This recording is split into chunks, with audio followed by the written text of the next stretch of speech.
সুন্দরবন জঙ্গলে অনেক টুনি পাখির বাসা ছিল, কিন্তু এই বছর বর্ষায় তারা খুব ভয় পেয়ে যায়, কারণ এত জোর বৃষ্টি হয়, বৃষ্টি থামার কথা ভাবেই না, বৃষ্টি থামেও না। আর তাই তারা ভাবে না যে এত বৃষ্টি হবে, তাই তারা খাবার জোগাড় করতে ভুলে গেছিল।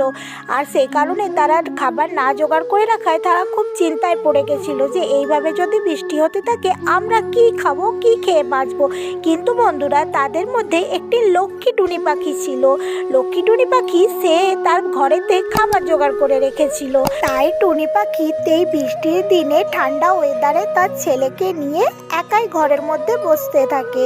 তখন তার ছেলে টুনিকে প্রশ্ন করে, মামা, এই যে এইভাবে বৃষ্টি হচ্ছে, আমরা যদি বাইরে না বেরোতে পারি আমরা কি খাবো, কি খেয়ে বাঁচবো বলো তো মা?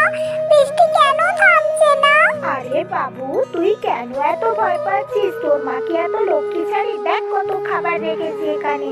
আমি আজকে খেলে কালকে কি খাবো এটা আমি ভেবে রাখি, বুঝলি? তুই এত চিন্তা করিস না। তারপর তারা মা ছেলে কথা বলতে থাকে, আর তখনই একটি সাদা পায়রা এসে বলে, ও লক্ষ্মী দিদি, লক্ষ্মী দিদি বাড়িতে আছো?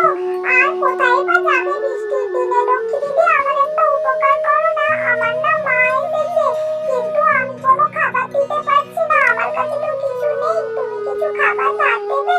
বৃষ্টি থেমে গেলে তোমার খাবার তোমাকে ফিরিয়ে দেবো। না পায়রা দিদি, আমাকে ফিরিয়ে দিতে হবে না, আমি বর্ষার জন্য খাবার অনেক সঞ্চয় করে রেখেছি, তুমি নিয়ে যাও আর তোমার মাকে খেতে দাও।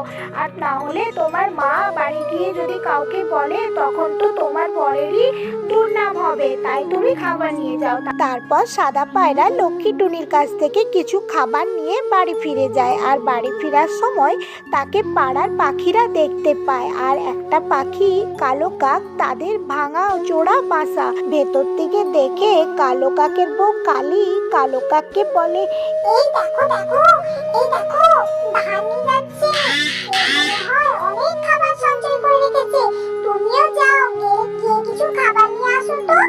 হ্যাঁ, আমি যাব না। আমি গেলে এক্ষুনি হাজার গোষ্ঠী কথা শোনাবে, বলবে তুমি কাজ করতে পারো না, মেহনত করো না, পরিশ্রম করো না, অনেক কথা শোনাবে। আমি যাব না বাবা, আমি না খেতে পাই না পাবো। আরে যাও না, আমার খুব খিদে পেয়েছে, আমি খিদে সহ্য করতে পারছি না, আর কথা শোনাই তো শোনাবে, তুমি যাও এক্ষুনি।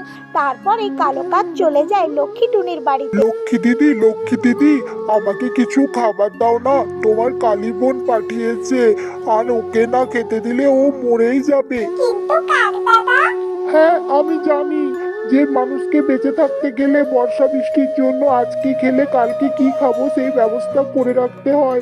আমি করে রাখিনি, আমি অন্যায় করেছি, তুমি কিছু খাবার দাও আমাকে। তারপর টুনি কাকের কথা শুনে কাককে কিছু খাবার দিয়ে দেয়, আর সেই খাবারগুলো নিয়ে কাক চলে যায়। কিন্তু টুনির ছেলে টুনিকে বলে, মামা, তুমি এইভাবে সবাইকে খাবার দিয়ে দিচ্ছ, খাবারটা দিতে দিতে তো খাবার শেষ হয়ে যাবে, শেষ হয়ে গেলে আমরা কি খাবো?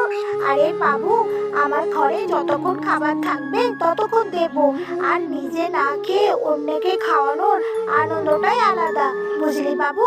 তুই এত ভাবিস না, যে লোকের জন্য ভাবে ঈশ্বর তার জন্য ভাবে, বুঝলি? এইভাবেই তারা কথা বলতে বলতে তার ছেলে মা দুজনেই ঘুমিয়ে পড়ে। তারপর সকাল হয়ে যায়, কিন্তু বৃষ্টি আর থামে না। সকাল থেকে রাত, রাত থেকে সকাল, 24 ঘন্টা বৃষ্টি হতেই থাকে। এই কালী কাক বলে, হ্যাঁ গো, কালকে তুমি যে দুটি খাবার নিয়ে এলে, ওই দুটো খাবারে তো আমার পেটের একটা কণাও ভরেনি, এখন যে আমি কি করি? আমি কি মরে যাবো নাকি বলো তো? হ্যাঁ, তুমি কি বলতে চাও? আমি কি তাহলে আবার লক্ষ্মীর কাছে যাব খাবার আনতে? কালকে যে কটা খাবার নিয়ে এলাম তুমি তো আমাকে একটুও খেতে দিলে না, একা একাই তো সব খেয়ে নিলে। কি ভেবেছো বলো তো তুমি? আমি এইভাবে চাইতে যেতে পারবো না কারো কাছে। হ্যাঁ, এইভাবে যাওয়াটা কি ঠিক? তুমি তাহলে কি বলতে চাইছো? আমি তোমার চোখের সামনে না খেতে পেয়ে খিদে জ্বালায় মরে যাবো, তুমি কি তাই চাও? তাহলে ঠিক আছে, তোমাকে খাবার আনতে যেতে হবে না, আমি মরেই যাবো, মরেই যাবো, মরেই যাবো। এই গিন্নি, তোমাকে মরতে হবে না, তুমি আমার উপর একটু ভরসা রাখো। আর কি বলো তো, আমার এইভাবে রোজ রোজ খাবার চাইতে যাওয়াটা ভালো লাগে না। একটা কাজ করি, আজকে রাত হোক, খাবার আমরা চুরি করে আনবো। আমি তো জানি আমার বর সবথেকে ভালো বর, আমার কথা ছাড়া আমার বর কিছু ভাবেই না। আর কালো কাক চলে যায় লক্ষ্মী টুনির বাড়িতে। গিয়ে দেখে লক্ষ্মী টুনি আর টুনির ছেলে দুজনেই ঘুমোচ্ছে। তাই চুপি চুপি কালো কাক তার বাসার মধ্যে ঢুকে যায়। ঢুকে খাবারের দিকে তাকিয়ে খাবারগুলি নিতে যায়।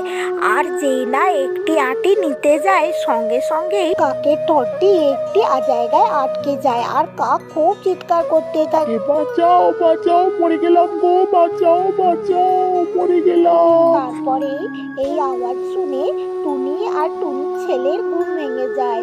বলে, কালু দাদা, তুমি যদি না চুরি করে কালকের মতো আমার কাছ থেকে একটু খাবার চেয়ে নিয়ে যেতে, সেটাই তো ভালো হতো। বলো, চুরি করা তো মহা পাপ, এরকম ভুল কেন করলে বলো? কালুয়া দাদা, তুমি যতই চালাক হও, আমিও কিন্তু লক্ষ্মী টুনি। আমার সাথে কেউ চালাকি করলে তার এইরকমই হয়। না না, আমি চুরি করব না, তোমাকে কথা দিচ্ছি, তুমি আমাকে বাঁচাও। আরে তুমি আগে আমাকে কথা দাও কখনো চুরি করবে না। টুনি এসে কালো কাকটিকে বাঁচিয়ে দেয়। আর কালো কাকটি বলে, লক্ষ্মী বোন, তুমি আজকে আমাকে বাঁচিয়ে দিলে, কিন্তু তুমি বিশ্বাস করো আমি চুরি করতে চাইনি, আমাকে এই কালো কাকি চুরি করতে বলেছে। আরে কালো কাক, তুমি যদি চুরি করো তোমার থেকে তোমার বাচ্চারা কি শিখবে? চুরি করাই তো শিখবে, তাই না? তাই এইরকম কখনো করো না। বলে টুনি তাকে দুটি খাবার দেয়। বলে, এই খাবারগুলো নিয়ে যাও, নিয়ে গিয়ে তোমার বউ আর তুমি দুজনে খাবে। আর কখনো চুরি করো না, চুরি করা মহাপাপ, লোভে পাপ, পাপে মৃত্যু, কথাতেই আছে। তাই বন্ধুরা, আমার ভিডিওটা এখানেই শেষ হলো। ভিডিওটি ভালো লাগলে চ্যানেলটা সাবস্ক্রাইব, লাইক, কমেন্ট, শেয়ার।